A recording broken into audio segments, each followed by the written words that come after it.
ॐ श्रीगुरुवे नमः। चैतन्यं शाश्वतं शान्तं व्योमातीतं निरञ्जनं नादबिन्दुकलातीतं तस्मै श्रीगुरुवे नमः। ॐ शान्तिः शान्तिः शांति। प्रणाम भवन। श्वेता श्वेतोपनिषद स्वामी श्री अखंडानंद सरस्वती जी महाराज का दिव्य ग्रंथ, जिसमें भगवान हमारा अध्याय जो है प्रवचन 45वां चल रहा है और अध्याय 4 में मंत्र नंबर 19 से लेके 22 तक की व्याख्या चल रही है। परमात्मा का स्वरूप और उसकी स्तुति। तो पेज नंबर 621 से आगे लेते हुए आज 20वां मंत्र चलेगा। पहले मंत्र ले लेते हैं भगवान, फिर इसकी व्याख्या लेंगे। न सन्दृशे तिष्ठति रूपम अस्य न चक्षुषा पश्यति कश्चन एनं हृदस्थं मनसाय एनम् एवं विदुर्मृतास्ते भवन्ति। न सन्दृशे, दृष्टा का दृश्य होकर इसका रूप कभी सामने नहीं आता। संदृशे जो पहले है न चक्षुषा पश्यति कश्चन एनम, उसमें तो इंद्रियत्व का निषेध है। और न संदृशे तिष्ठति रूपमस्य में दृश्यत्व का निषेध है। दोनों में क्या फर्क है कि एक आभास भाष्य है और एक साक्षी भाष्य है। यह जो घड़ा दिखता है ना, यह आंख से दिखता है घड़ा। तो यह कैसे दिखता है कि भाई यह तो आभास है, अहम है। शरीर के भीतर वह नेत्र के द्वारा घट को देखता है और देखकर अहम घटम जानामि ऐसा अभिमान करता है। तो घट जो है वह चक्षुषा दृश्यते, आंख से घड़ा देखा जाता है।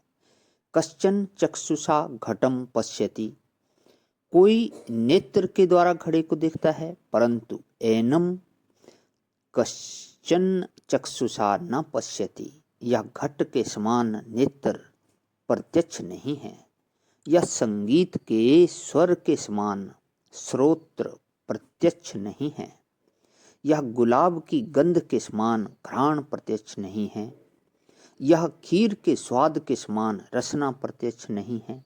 इसलिए चक्षुषा इंद्रियेण कश्चन एनम न पश्यति नानुभवति, कोई इंद्रिय के द्वारा इसका अनुभव नहीं करता है, क्योंकि यह गंध, रस, रूप, स्पर्श और शब्दात्मक जो सृष्टि है वह नहीं है। बोले अच्छा भाई यह नहीं है तो भीतर होवे, साक्षी के द्वारा देखा जाए।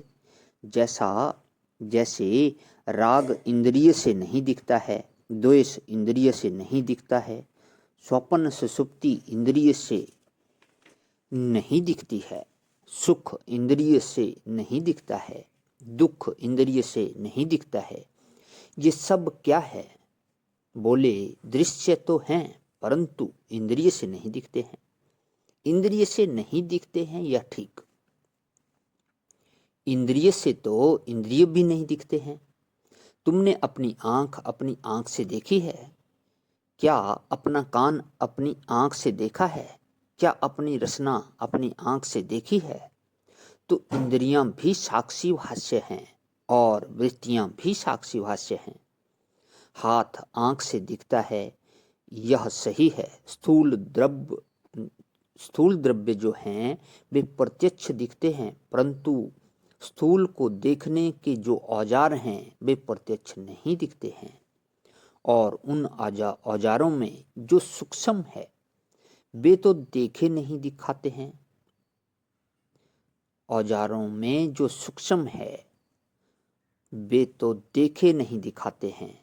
तब क्या परमात्मा ऐसा है? न संदृश्य तिष्ठति रूपम मत्स्य, वे साक्षी के द्वारा देखे जाने वाले जो सूक्ष्मतम दृश्य पदार्थ हैं वे भी नहीं है। उनसे भी विलक्षण है। साक्षी सुषुप्ति को देखता है, स्वप्न को देखता है, स्वप्न के पदार्थ को देखता है, मनोवृत्तियों को देखता है, इंद्रियों को देखता है, सबको साक्षी देखता है, लेकिन साक्षी उसको नहीं देखता है। बोले हमने तो देख लिया। अरे भाई, तुमने अपने बेटे को देखा होगा और उसका नाम ब्रह्म रखा होगा, नोट का बंडल देखा होगा और कहा होगा त्वमेव प्रत्यक्षम ब्रह्मसि। बोले हमने ब्रह्म को देख लिया। एक महात्मा थे हमारे वृंदावन में, मजाक करते थे और कहते थे, ना कछु देखा ज्ञान ध्यान में, ना कछु काले गोरे में, पलटू कहे ब्रह्म अविनाशी, देखा दूध कटोरे में। उन्होंने दूध के कटोरे का नाम ब्रह्म रख दिया था। अब वह उनको ब्रह्म साक्षात्कार देता है, मतलब वह से मतलब दूध। अब वह दूध उनको ब्रह्म साक्षात्कार देता है कि नहीं?